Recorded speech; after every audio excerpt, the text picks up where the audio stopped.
भारत की आत्मा कहाँ बसती है। कहते हैं आप जिस चीज को जन्म देते हैं आपकी आत्मा उसी में बस जाती है। तो चल पड़े हैं आज यूं ही एक सफर पर भारत की आत्मा की खोज में, उस एक जवाब की खोज में। जन्म देकर भारत ने जिनको सींचा है हमेशा, उन सभी को जिनको गांव, कस्बों, शहरों और विश्व में कहते हैं मेड इन इंडिया।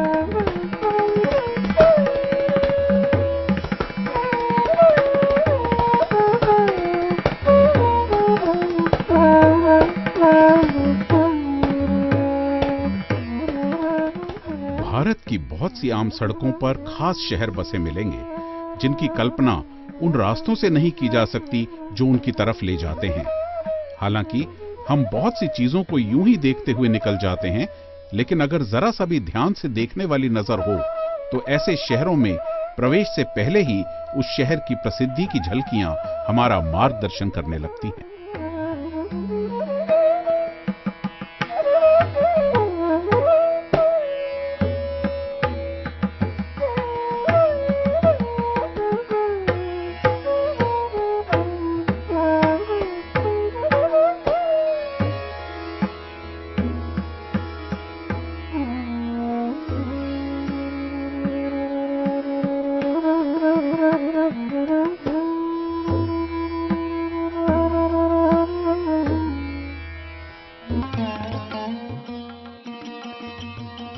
खुर्जा, जो एक छोटा सा शहर है भारत के उत्तर प्रदेश राज्य के जिला बुलंदशहर में, दिल्ली से मात्र 85 किलोमीटर की दूरी पर।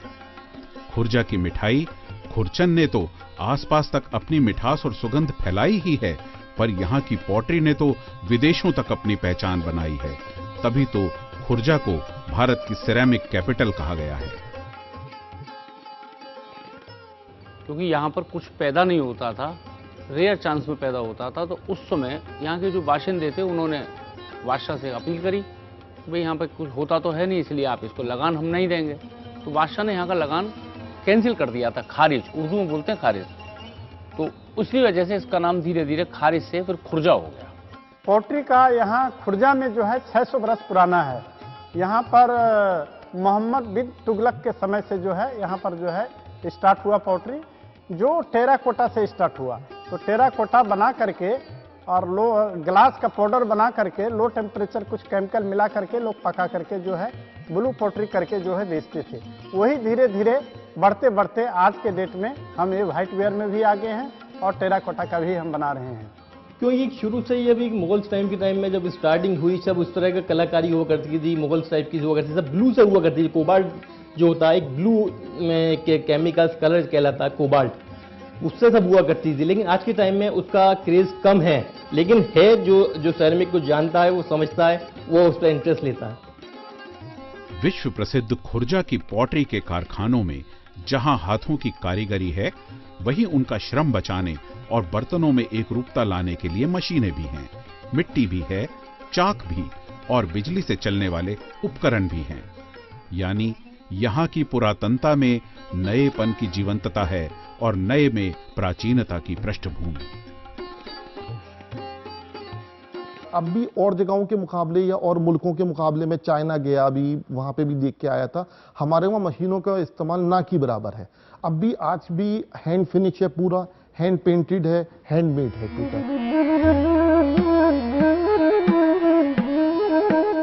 किसी भी राष्ट्र की समाज की भाग्य रेखा बनाने में वहां के कारीगरों का बहुत बड़ा हाथ होता है। हम तक पहुंचने वाली हर खूबसूरत चीज में उनकी कल्पना शक्ति, लगन और मेहनत का स्पर्श होता है। पर हमें सौंदर्य और खूबसूरती से सुकून देने वाला वो स्पर्श क्या उन्हें भी सहला पाता है? कारीगरी में निपुण उनके हाथ से हाथ मिला कड़ी ना बना पाने पर क्या खोते हैं, क्या इसका एहसास भी सालता है इन्हें? खलील अहमद नाम है मेरा और मैं खुर्जा जिला बुलंदशहर में रहता हूँ। करीब 40 साल हो गया मुझे इस काम को सीखे हुए, जब से मैं ये काम करता हूँ। कोई और काम था नहीं, समझे जो है, यही मतलब मुझे अच्छा लगा काम, समझे जो है, इसलिए मैंने इस काम को किया। एक्चुअली घरेलू position, money income of source, आदमी नौकरी किसके लिए करता है? 2 पैसे के लिए। खुर्जे में एक्चुअल में काम ही पोल्ट्री लाइन्स का है, बाकी और ऐसा कोई हम मेनली काम भी नहीं है। देखो करना पड़ा, जो बच्चे नहीं हैं तो क्या करेंगे, खा भी कहाँ से आवेगा। अब थक जाते तो फिर क्या करें बताओ, और कोई आमदनी नहीं, एक यही तो वो है हमारी रोजी रोटी, ये मेरी तो तुम्हें बताए न कोई धरती है न कुछ है, युवा में लगे रहो। हम तो शुरू से इन्हीं के ही पास हैं। शुरू में पगडंडियों से होती आसपास के गांव से ये कला कस्बों में पहुंची और फिर विकास का बढ़ता ग्राफ तब्दील करता गया कस्बों को शहर में। सिलसिला यहीं खत्म नहीं हुआ और इन हाथों के जादू ने महानगरों, देश और विदेशों तक अपने पांव पसारे। और आज यहां करोड़ों रुपयों का व्यापार होता है। DIC से जो माने जानकारी मिलती है, करीब 30 से 35 करोड़ तक का जो है यहाँ से एक्सपोर्ट होता है। इसके अंदर बेसिकली 2 ही चीजें हैं, 50% स्टोन होता है, 50% क्ले होती है।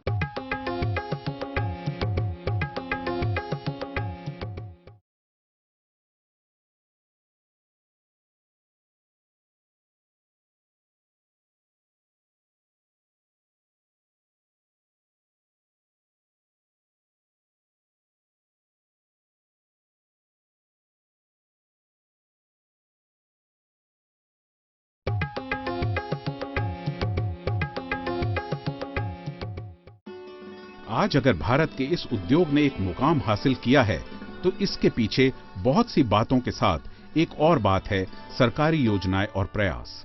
अंधकार में डूबे, पानी के लिए तरसते, अपने में सिमटे, बाहर की दुनिया से अछूते ऊबड़ खाबड़ रास्ते विदेशों तक कैसे पहुंचते।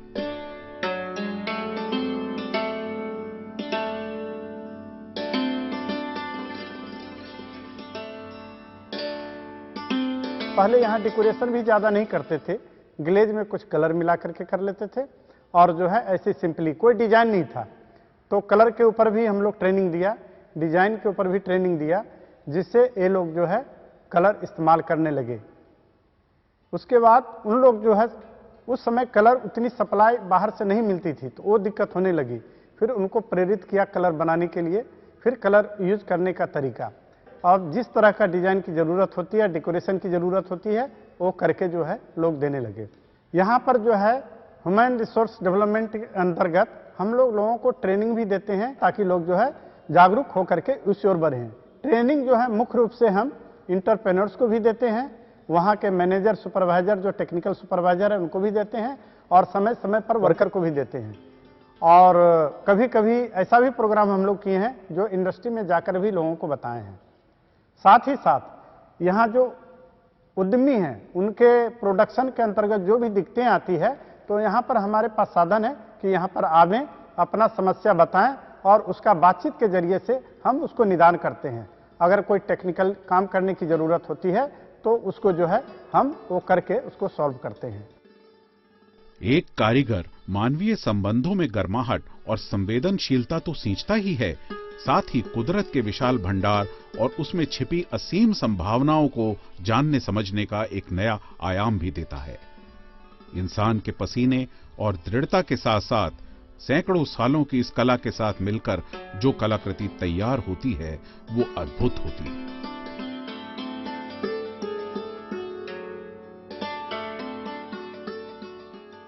हमारे इसमें जो मेनली जो ये सेरेमिक, जो चीनी मिट्टी कही जाती है, जो खुर्जा बनती है, इसके अंदर बेसिकली 2 ही चीजें हैं, 50% स्टोन होता है, 50% क्ले होती है। क्ले अलग अलग है, गुजरात से आती है, राजस्थान से आती है, स्टोन राजस्थान से आता है।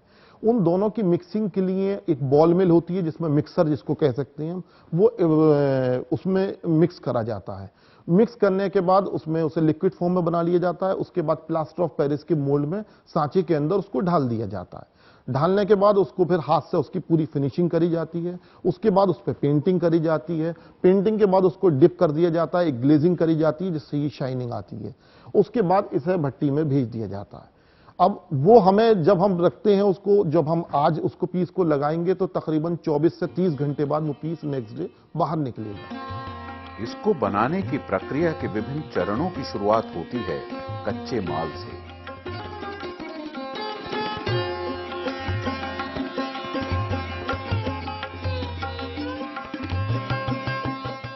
वो सांचा जिनसे एक तरह के सैकड़ों बर्तनों का निर्माण होता है, बनता है इन्हीं हुनरमंद हाथों से।